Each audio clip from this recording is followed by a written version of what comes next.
రాజస్థాన్లోని లిథియం నిక్షేపాలు చాలా ఎక్కువగా ఉన్నాయన్నమాట. కాశ్మీర్ నిక్షేపాల కంటే అత్యధికంగా లిథియం నిక్షేపాలు రాజస్థాన్లో ఉన్నాయి. నాగోర్ ప్రాంతంలో భారీగా ఉన్నట్టు గుర్తించారన్నమాట. దీన్ని వెలికి తీస్తే దేశ దశ తిరుగుతుందని విదేశాలు కూడా ఎగుమతి చేయొచ్చు అని చెప్తున్నారు. రాజస్థాన్లోని దెగానా సమీపంలోని నాగోర్ ప్రాంతంలో భారీ లిథియం నిక్షేపాలు కనుగొన్నారు. ఇది జమ్మూ కాశ్మీర్లో కనుగొన్న నిక్షేపాల కంటే ఎన్నో రెట్లు ఎక్కువ geological survey of India mining అధికారులు తెలుపుతున్నారన్నమాట. మొత్తం దేశ అవసరాలు 80% వరకు ఈ ఒక్క ప్రాంతంలో లభించే లిథియం తీరుస్తుందని తెలుపుతున్నారు. వీటిని వెలికి తీస్తే లిథియంలో చైనా కొత్త ఆధిపత్యానికి తెరపడుతుంది. మన దేశం చైనాపై ఆధారపడే అవసరం తగ్గుతుందని అధికారులు స్పష్టం చేస్తున్నారు. ఈ నిక్షేపాలతో రాజస్థాన్ ఆర్థిక పరిస్థితి పూర్తిగా మారిపోతుందని కూడా అభిప్రాయపడుతున్నారు. లిథియం ఛార్జబుల్ బ్యాటరీ తయారీలో వినియోగిస్తున్నారు అన్నమాట. ప్రధానంగా మొబైల్ ఫోన్లు, ఎలక్ట్రిక్ వాహనాలు, ల్యాప్టాప్లు వంటి వాటిలో లిథియం బ్యాటరీలు ఉపయోగిస్తున్నారు. ప్రస్తుతం మన దేశం లిథియం బ్యాటరీల కోసం పూర్తిగా దిగుమతులపై ఆధారపడుతుంది. రాజస్థాన్లోని దెగానా ప్రాంతంలో ఉన్న రనావత్ హిల్స్, దాని పరిసరాల్లో అపారమైన లిథియం నిక్షేపాలు ఉన్నాయని జియోలాజికల్ సర్వే ఆఫ్ ఇండియా తెలిపింది. 1914లోనే బ్రిటిష్ వారు ఈ కొండపై టంగ్స్టన్ ఖనిజాన్ని కనుగొన్నారు. టంగ్స్టన్తో బ్రిటిష్ వారు యుద్ధానికి కావాల్సిన కొన్ని రకాల వస్తువులు తయారు చేశారు. దేశానికి స్వతంత్రం వచ్చిన తర్వాత ఈ మెటల్ను సర్జికల్ పరికరాలకు ఉపయోగిస్తున్నారన్నమాట. టంగ్స్టన్ని 1914లోని ఈ ప్రాంతంలోని లిథియంకి ముందే టంగ్స్టన్ కనుక్కున్నారు. ఇది యుద్ధ పరికరాల్లోని మెటలజీ వాటిలోని ఉపయోగిస్తున్నమాట. 1992-93 సంవత్సరంలో చైనా టంగ్స్టన్ మెటల్ను తక్కువ రేటుకి ఎగుమతి చేయడంతో ఈ గనులు మూతపెట్టాయి అన్నమాట. అత్యంత తేలిగ్గా ఉండే లిథియం ప్రస్తుతం బ్యాటరీలో ఉపయోగిస్తున్నారు. రానున్న కాలంలో ఎలక్ట్రిక్ వాహనం గణనీయంగా పెరుగుతున్నందున లిథియంకు భారీ డిమాండ్ ఉంటుంది.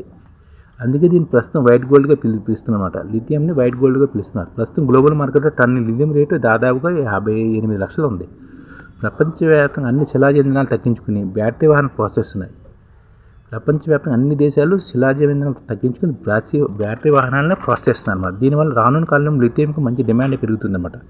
ప్రపంచ బ్యాంక్ అంచనా ప్రకారం 2050 నాటి లిథియం డిమాండ్ 500% పెరుగుతుందని, దీనిలో దృష్టిలో పెట్టుకుని రాజస్థాన్లో బయటపడిన నిక్షేపాలు వెలికి తీస్తే మన దేశానికి ఎంత ఉపయోగపడుతుందని, ఆర్థికంగా కూడా దేశానికి ఉపయోగపడుతుందని నిపుణులు అభిప్రాయపడుతున్నారు. ప్రస్తుతం బొలివియాలో ప్రపంచంలో అత్యధికంగా 2,10,00,000 టన్నుల లిథియం నిక్షేపాలు ఉన్నాయి. ప్రస్తుతం బొలివియాలోనే అత్యధికంగా 2,10,00,000 టన్నుల లిథియం నిక్షేపాలు ఉన్నాయి. దీంతోపాటు అర్జెంటీనా, చిలీ, అమెరికా దేశాల్లో ఈ నిక్షేపాలు ఉన్నాయి. చైనాలోనే 50 లక్షల టన్నుల నిక్షేపాలు ఉన్నాయి. ప్రస్తుతం చైనా ప్రపంచంలో గుత్తాధిపత్యం కలిగి ఉంది. ప్రస్తుతం మన దేశ అవసరాల్లో 54% చైనా నుంచి దిగుమతి చేసుకుంది. మొత్తం 6,000 కోట్ల విలువైన లిథియంను మన దేశం కొనుగోలు చేస్తుంది. ఇందులో 3,000 కోట్ల విలువైన దాన్ని చైనా నుంచి కొనుగోలు చేస్తున్నాం. ఇక్కడ నుంచి రాజస్థాన్లో లిథియం బయట తీస్తే మనం లిథియంలోని ఏర్పాటు చేసుకుని ఎలక్ట్రిక్ వాహనాలు బాగా డెవలప్ చేసుకోవచ్చు అన్నమాట.